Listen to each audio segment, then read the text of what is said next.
دوستو السلام علیکم. میں امید کرتا ہوں کہ سب دوست خیریت سے ہوں گے. اللہ کا شکر ہے میں بھی خیریت سے ہوں. دوستو ہماری آج کی ویڈیو ان پوسٹوں کے بارے میں ہے جو ہم فیس بک، واٹس ایپ اور ٹک ٹاک پر شیئر کرتے ہیں. ہماری وہ پوسٹیں کہاں جمع ہوتی ہیں، کہاں سیو ہوتی ہیں؟ جی ہاں دوستو، وہ ایک ایسی جگہ پر جا کے سیو ہو جاتی ہیں، ایک ایسی جگہ پر جا کے جمع ہو جاتی ہیں جہاں سے دوبارہ وہ ریموو نہیں ہو سکتی. لہذا دوستو، جس وقت ہم پوسٹ شیئر کریں تو شیئر کرنے سے پہلے یہ ضرور سوچ لیں کہ ہم اس پوسٹ کو ریموو کرنے سے قاصر ہو جائیں گے. دوستو، وہ جگہ کون سی ہے جہاں جا کے یہ جمع ہوتی ہیں، سیو ہوتی ہیں اور دوبارہ ریموو نہیں ہو سکتی؟ دوستو، وہ جگہ ہے نامہ اعمال. انسان جو پوسٹ شیئر کرتا ہے فیس بک، واٹس ایپ اور ٹک ٹاک پر یا اس کے علاوہ کسی اور چیز پر شیئر کرتا ہے تو وہ نامہ اعمال میں جا کے سیو ہو جاتی ہیں، جمع ہو جاتی ہیں اور دوبارہ وہاں سے ریموو نہیں ہو سکتی. لہذا ہمیں سوچنا چاہیے کہ جو ہم پوسٹ شیئر کر رہے ہیں یہ دوبارہ ریموو نہیں ہو سکتی. دوستو، ہم جو پوسٹیں شیئر کرتی ہیں وہ دو طرح کی ہوا کرتی ہیں. نمبر 1 اچھی پوسٹ، نمبر 2 بری پوسٹ.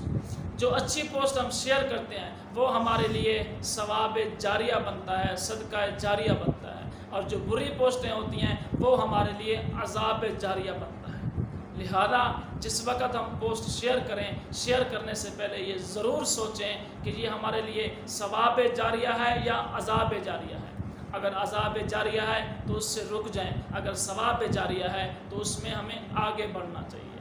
دوستو، کہیں ایسا نہ ہو کہ کل کو ہم اس دنیا سے کوچ کر جائیں، اس دنیا سے رخصت ہو جائیں، اس دنیا فانی سے ہم چلے جائیں، ہم قبر کے اندر ہوں اور اس کا عذاب ہمیں ملتا رہے. تو ایسا کام کر کے جائیں کہ جس کا ثواب ہمیں ملتا رہے، صدقہ جاریہ، ثواب جاریہ کر کے جائیں. اور ثواب جاریہ والے وہ پوسٹ ہیں جو اچھی پوسٹیں ہوں، نیک پوسٹیں ہوں، لوگوں کی اصلاح ہو، جن میں لوگوں کی تربیت ہو. ایسی پوسٹیں شیئر کریں تاکہ کل کو ہم قبر کے اندر بھی ہوں تو ان کا ثواب ہمیں ملتا رہے. جتنے لوگ دیکھتے رہیں گے، جتنے لوگ اس کو فارورڈ کریں گے، ہمیں ثواب ملتا رہے گا. اگر ہم بری پوسٹیں شیئر کریں تو ہم قبر کے اندر کل کو ہوں گے، اس کا عذاب ہمیں قبر کے اندر ملتا رہے گا. جتنے بھی لوگ اس کو دیکھیں گے، جتنے بھی لوگ اس کو آگے فارورڈ کریں گے، اس کا عذاب ہم کو قبر کے اندر ملتا رہے گا. تو میری دوستوں سے درخواست ہے، مؤدبانہ گزارش ہے، ہاتھ باندھ کر میں معافی بھی مانگتا ہوں کہ اس طرح کی پوسٹیں سے گریز کریں جو کل کو آپ کے لیے عذاب کا باعث بنے. دوستو، اگر ہماری ویڈیو آپ کو اچھی لگے لائک کرو، شیئر کرو. اگر آپ ہمارے چینل پہ نئے ہو تو ہمارے چینل کو سبسکرائب کرو اور بیل کو پریس کرو.